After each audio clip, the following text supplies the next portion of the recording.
An Frank 1929 June 12న జర్మనీలో Frankfurt అనే నగరంలో జన్మించింది.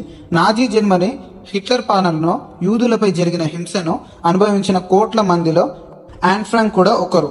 కానీ ఆమె జీవితాన్ని ప్రత్యేకంగా నిలిపింది తను రాసిన డైరీ మాత్రమే. అయితే జర్మనీలో యూదులను క్షమించని విధంగా హింసిస్తూ చంపుతున్నారు.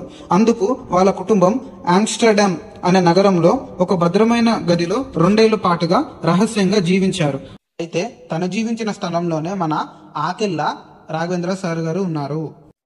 బహుశా నాకు తెలిసి 10th క్లాస్ పిల్లవాడికి కూడా తెలిసిన పేరు యాన్ ఫ్రాంక్ అనేది. సెకండ్ వరల్డ్ వార్ టైంలో to the best of my knowledge యాక్చువల్గా ఒక 15 ఏళ్ల అమ్మాయి డైరీ రాసుకుంటూ హోలోకాస్ట్ సమయంలో నరమేధం జరిగినప్పుడు ఏం జరిగింది అనే దానికి సంబంధించిన అనేకమైన వివరాలను అందించిన డైరీ రాయడం అనే దాంట్లో దాని వెనకాల కేవలం వ్యక్తికి సంబంధించిన అనుభూతులు మాత్రమే కాదు, చరిత్ర కూడా దాగుంటుంది అని చెప్పిన బహుశా ఏకైక అమ్మాయి the diary of a young girl అనే బుక్ రాసిన యాన్ ఫ్రాంక్.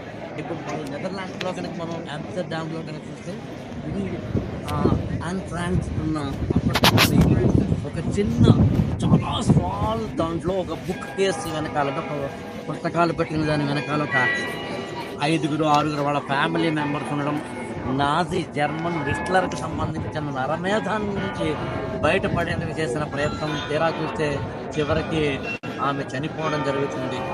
ఇక్కడ ఈ ప్రాంతంలో ఇక్కడ నాకు తెలిసి ఒక యాన్ ఫ్రాంక్ గురించి మాట్లాడుకోవడం, ఇక్కడికి వచ్చి మాట్లాడుకోవడం చాలా ఆనందంగా ఉంది. Thank you so much.